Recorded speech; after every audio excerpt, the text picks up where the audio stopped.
تذكر يوما كنت تعانق دمعة الفكر تناجي الله في صبر وترجو رحمة تسري فعاش القلب إخلاصا وصرت تحوم كالطير تحلق في ثقافات.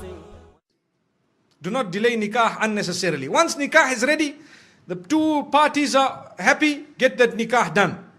So that any relation that happens between them thereafter happens in a way that is permissible. Remember that. Sometimes people say, no, my daughter is engaged. Brother, 3 years later, your daughter, no, she's engaged. I say, but brother, 3 years have passed. She had 2 abortions in the process. Do you know that? I'm not joking. I'm serious. My parents, you don't know what we know. They come to us for help when they cannot talk to you. I know. We cry when we see the children of the good people. Sometimes people we know. And they come to us, you know what, I have this problem and that problem. But sister, you are engaged to the man. How could this have happened? You know, my father told me you cannot marry now, you are still studying. My, Allahu Akbar. May Allah forgive us, really. Brothers and sisters, open your eyes. See what is going on. Ask the people what is happening. If you think we are not living in an era of hypersexuality, you are dreaming. You are dreaming. You are living in a dream world. We are living in the dirtiest society up to this age. There has never ever been a more hypersexual society than ours.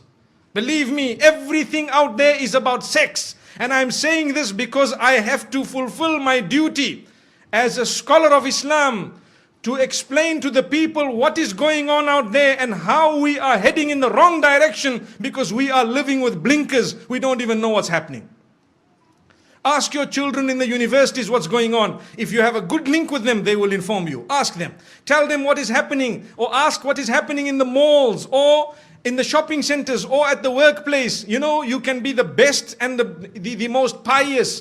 Yes, if Allah has granted you protection, you will always be protected. May Allah grant us goodness. There are people amongst us, and I'd like to hope that the bulk of us seated here, pure, good people by the will of Allah, you know how difficult it is to remain on that path. You know how easy it is to sin. Today it is easier to sin than it is to abstain from it. Allahu Akbar. It is easier to abandon your hijab than it is to don it. It is easier to leave your salah than it is to fulfill it. That is because the environment has made it so difficult to engage in that which is correct. But my brothers and sisters, this is why I say do not delay nikah. It's not just my statement, it is a teaching that has come to us from the best of creation. Don't delay it. And at the same time, do not make it difficult in any way. We already spoke about the mahar, the dowry, or whatever else it is. Either way, don't be too demanding. And do not become a person who really makes it tough on their sons and daughters to get married. Because in that particular case, we will be held accountable in the eyes of Allah subhanahu wa ta'ala. Why is it that you as a parent did this to your own daughter? You doomed her, you punished her. And this is what you did to your son. You made him, you really made him leave the deen in totality. It brings me to one example, living example, where there was a young boy whose father was being so tough with him that, listen to this, he wanted to marry someone who was ready to revert. So his father told him, no, not over my dead body. What am I going to tell my friends and society, my brothers and my sisters, my this, my that? Brother, izzah is from Allah. Your status is from Allah. If you had embraced this, it was going to be much better.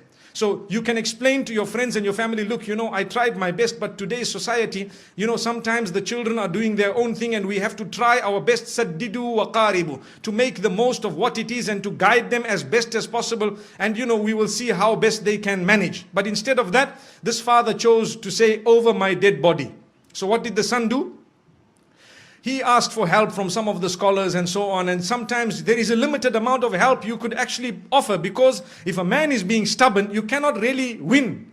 So after some time, he converted and left the fold of Islam and gone. Why? Because to him, the child was lost. And the father is still proud of his action. I don't mind if he became a non-Muslim, but at least nothing happened against my will. And he told his family members, you know, your children, if they want to do the same thing, you should also engage in this type of thing. How? The woman was ready. So I had an opportunity to address this young boy. And when I spoke to him, he told me something that is really a question of the age. When I say question of the age, I mean sometimes the mind starts asking these questions. He said, you know, this woman is such a good woman that I married. She has so many good characters and conduct. She told me I'm ready to do anything. You know, I explained to her about the little I know about Islam and she was ready. And then what happened is, when my father and my parents said no and everybody disagreed and they, you know, the mother, he says my mother didn't really mind, but she has to follow what my father says. So after some time, they questioned me, her parents, to say, look, we were all okay for our daughter to, you know, to enter the fold of Islam.